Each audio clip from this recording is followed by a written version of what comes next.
Now let's move on to other stories.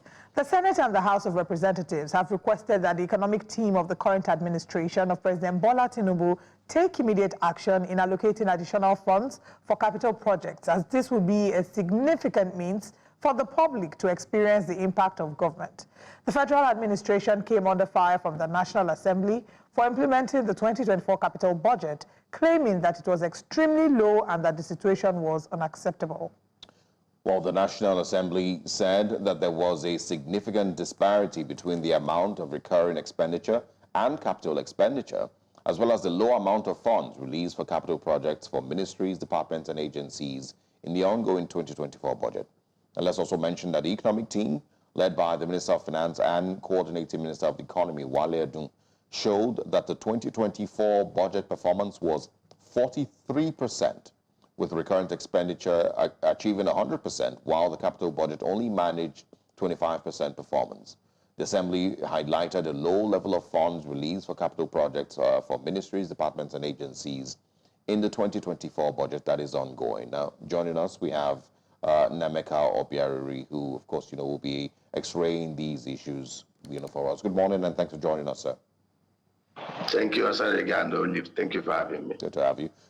I think we should start with the, budget performance of 2024, and just help us, understand what exactly it means when they say budget performance is at 43%. Recurrent expenditure, I think it was, 25 or 100%, and then capital expenditure 25%. What does this mean, for Nigeria? I mused when I saw the huffing and puffing from National Assembly.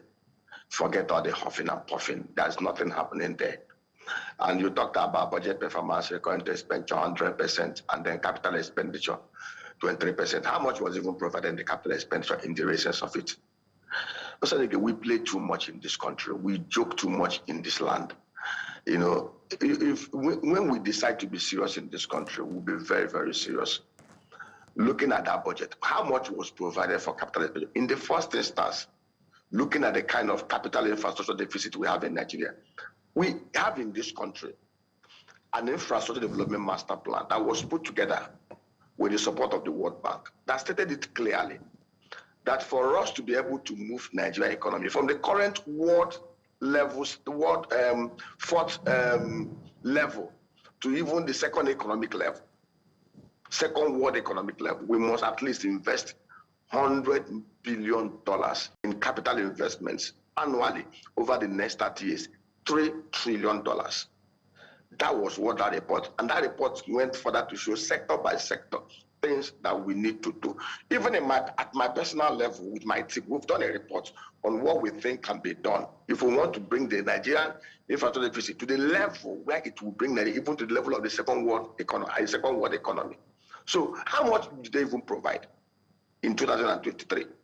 Are they saying that the National Assembly, are they saying that they are not aware of that World Bank report prepared with that report that was prepared under Ogonji-Iweala?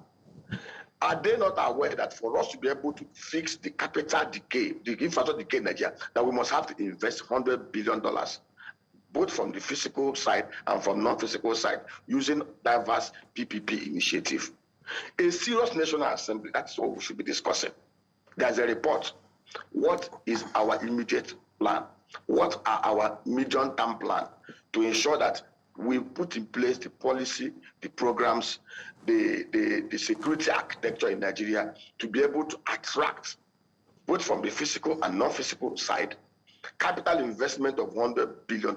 We must have capital investment, $100 billion across the 3 tiers of government for us to be able to even start. So all this huffing and puffing, all this, there is the paddy game.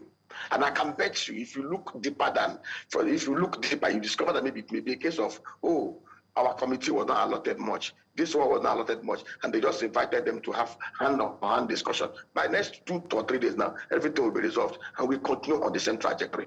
How was even the project derived?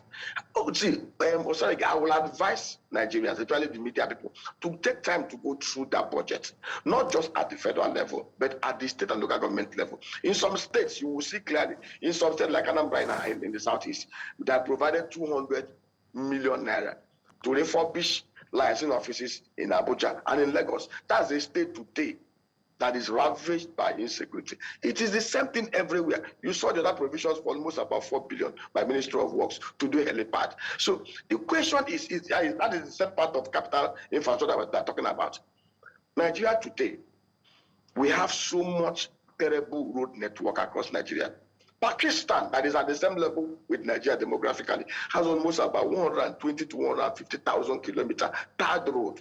Nigeria would not even have up to 60,000 kilometer, 6,000 square kilometer tarred road, and half of those roads are in very dilapidated states.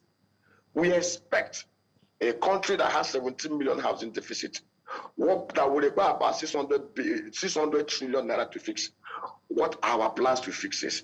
Okay. A country that has road deficit that is so huge that would require almost about $3, $5, $10 billion investment every year. How do we put it in place? They are not discussing these things. All these things you've seen are huffing and puffing. Forget it. Mr. Berry, I'd like you to speak some more to the capital, 100 billion capital expenditure across the 3 tiers of government that you speak about. You know, what will the picture of that look like for us? Okay, Olive, let me give you an example. United Kingdom, 243,000 square kilometer landmass. They have a rail network of almost about 16,000 kilometers. 16,000 square kilometers. South Africa controls almost 85% of the rail network in Africa.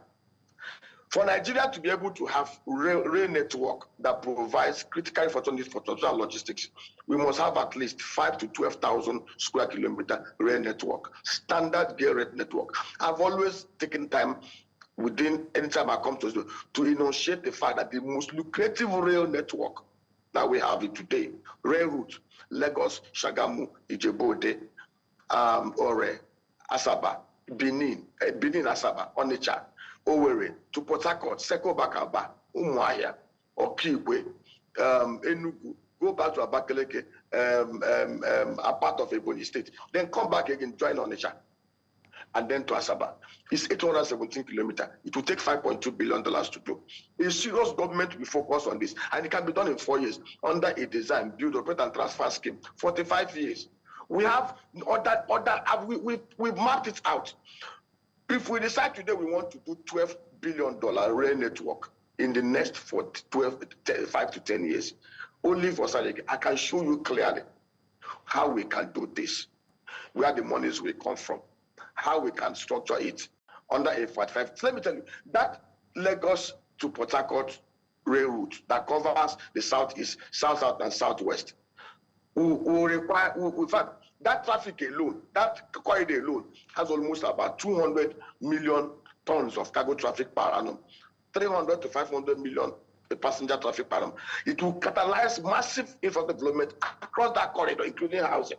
They are not sure about it. On the road network, we know today that if we want to do road projects across the southeast, across the southwest, across the north, linking the northwest to the southeast or to other part of Nigeria, we will plan it, we will execute it. On agriculture, I will keep on talking about it, how we can create agro clusters, industrial clusters, backed with agro rangers across the various wards in Nigeria that will attract capital investment of $15 billion, that will catalyze 20 million jobs, that will bring about $200 billion into Nigeria economy every year, which will help us even to achieve price and price stability. From different sectors, telecommunication, health, education, National Assembly should be concerned. How do we amend the Constitution to make it compulsory? For us to be able to build up Nigeria, we must achieve literacy level from the current pathway level to 98% over the next 10 years. We must make it compulsory. Every borrowing and every revenue, we must invest 25% on education. When you make it a constitutional matter, no governor, no local government chairman, no person will want to divert money or manipulate it. Yeah. But leaving it to the whims and caprices of people who don't even understand the linkage between poverty and illiteracy and insecurity, it will never happen. Yeah, so, Mr. Berry, Nigeria is one country that ticks the right boxes to become a top 10 global biggest economy in the next 10 years. When we are serious, we will be serious. Yeah, Mr. Berry, I mean, it sounds like, you are more inclined towards, PPP, arrangements in fixing some of the infrastructure deficit that we lack in the country. But, if the Nigerian government doesn't agree with that, and it still has this deficit, in capital project funding, it very likely would, maybe need more loans. The amount of money that you're, talking about now that would be required to fix our health care and our road infrastructure and railway infrastructure, very likely, of course, would come through taking more loans from foreign donors. And so, I mean, where do you think we can get the money from to increase our capital expenditure without taking loans? Oh, sorry, that's a question that we need to ask us. I can show you where we can get the money. Oh, sorry, our working capital is oil and gas. And we have refused to appreciate the fact that there has been a massive decay in that sector over the last 9 years. We are where we are today because of the massive decay, inefficiencies, thievery, and all manner of propaganda in that sector. If we want to generate $60 billion today into this economy, we know what to do. The other day I overheard them discussing that they want to sell 10% of federal government holding on LNG, which is very wicked. LNG is the only corporation that is working so efficiently. LNG is currently doing 60% of its capacity instead of 100%, and they know why it is doing so. It does not have enough gas supply to even feed the existing trade, and is about to roll out 1 or 2 other trains. A very serious government should see what they can do to provide gas supply for LNG and to enhance and increase its capacity. Knowing so well that Europe and America we are looking for alternative sources for gas away from Russia. A serious government will have been looking at how do we unbundle the NNPC? How do we destroy the big elephant that is destroying this economy in such a way, constructive destruction, in such a way that it will become efficient like NLNG and Petrobras, and we'll share with them what to do. As of today, NNPC only serves as a conduit of corruption and inefficiency in Nigeria. In fact, it's the weakest link. It was easy for Sanusi and even Emefiele to defend the Naira. Despite the fact, yes, under Buhari, they destroyed the whole world, they did everything. Under Sanusi, it was easy. Under Charles Olusegun, because over $3 billion was being paid into the Federation account from sale of crude oil. There was no leakages under Obasanjo. And therefore, we could maintain that kind of stability over those periods. But today, the central bank really gets up to $500 billion. So where we can also get dollars to defend and achieve price and currency stability. What we will do basically, unbundle the place. Federal Minister of Finance Incorporated, Federal Minister of Petroleum Incorporated, sell down 70% to core investors, three core investors, 10%, 40% to Nigerians, and list it on the floor. They say, do IPO of $20 billion. What if we open up that place? Watch it in the next 6 months to 1 year. We will bring in efficiency and transparency. You will see us ramp up output. If we have 2.4 million, 3.3 million barrels of crude oil, and constant production every year, we won't be looking for money or borrowing for money for infrastructure development. If we have efficiency such a way that we have $20 billion coming there every year, Total went to Angola to do $6 billion. We don't even need Total or anybody to invest here. All we need is technology. Nigerians in diaspora, we can mobilize them under social arrangement to invest in that critical sector.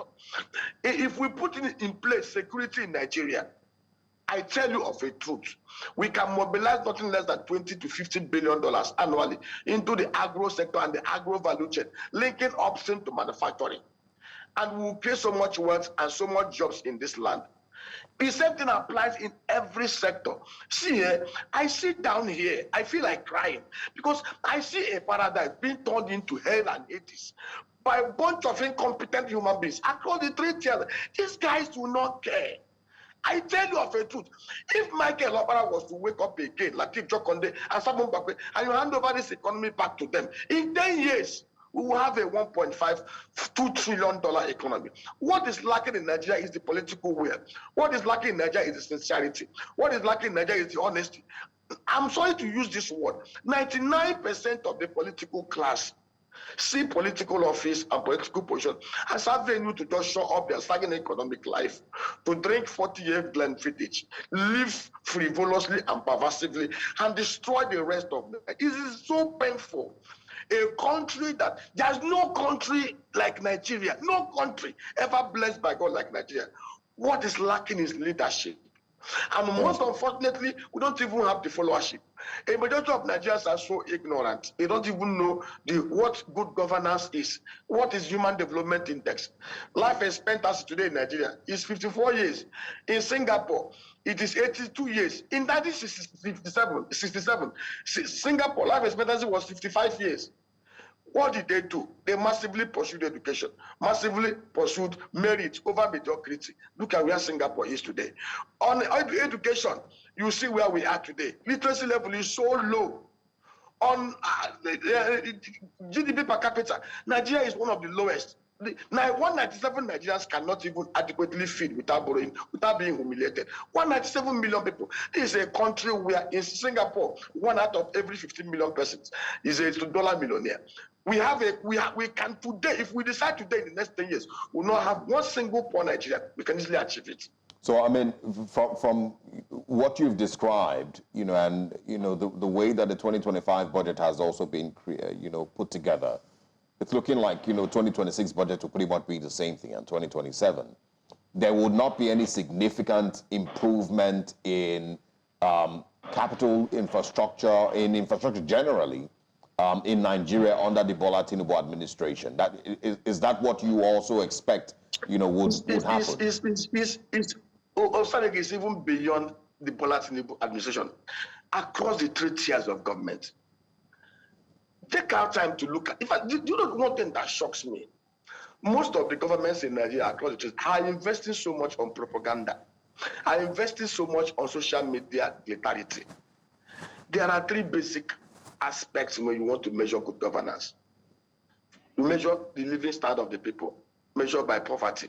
Today, by World Bank standard, 197 million Nigerians are under poverty. Go and check, it's a fact. Access to education. Literacy level in Nigeria is so poor. And see, okay, also again, what does it take for the National Assembly to amend the Constitution? They can do it within 1 month. Get 24 state assemblies to concur. President signs it off. 25% of all our earnings, all our budgets, all our expenditures, all our borrowings must be invested in education. What is the big deal about it? Awolowo did it. Michael Obama them did it. Go and check the records. What is the essence of today? If we decide today that we want to increase salaries of medical practitioners and teachers, make it minimum of 300,000, the brightest and the smartest of Nigerians will go into those sectors. There was a time in this country, the brightest and the smartest of Nigerians were going into education, into health sector. In fact, if you look at the developed economy, STEM, the smartest people go into pure sciences. The second smartest people go into applied sciences. In Nigeria, it is the reverse because we have so much structural, constitutional, and physical deformities. And somebody talked about, for you to even amend the constitution and rearrange the physical arrangement, you must have people in governance who understand governance in the first place, who are very honest, who are very patriotic, who are very empathetic and compassionate, like Michael Obama, Latif Jokonde, and Simon Bakwe. As of today, look around you. All you see are vain men, vain women who are only after what they eat, play politics. There is no patriot. Whenever you see them spabbing and fighting and huffing and puffing, it's all about, oh, they've cut my own share. They've not given us enough share. National Assembly just there to rubber stamp the executive. The same thing in the state and local government chairman. I don't see any light anywhere. I don't see it anywhere. I'm sorry to be this pessimistic. Because the truth is, and all of us know the truth, even they know I'm telling the truth. They know because behind the scene, I receive phone calls from some of them. Hypocritically, they know the truth. And until we begin to tell ourselves the truth you know and apply, the knowledge you know and apply is what will save us. And I say it to you, if they repent today and decide to do the right things, in 10 years, people will queue up at embassies in the US, UK, and Canada to come to Nigeria. All right. Well, so many angles have been highlighted here. And again, like you said if they repent. The question is if that will even happen anytime soon. Naimeka Berry, it's always a delight to have you. Thank you very much for joining us. Thanks for having me, my sister.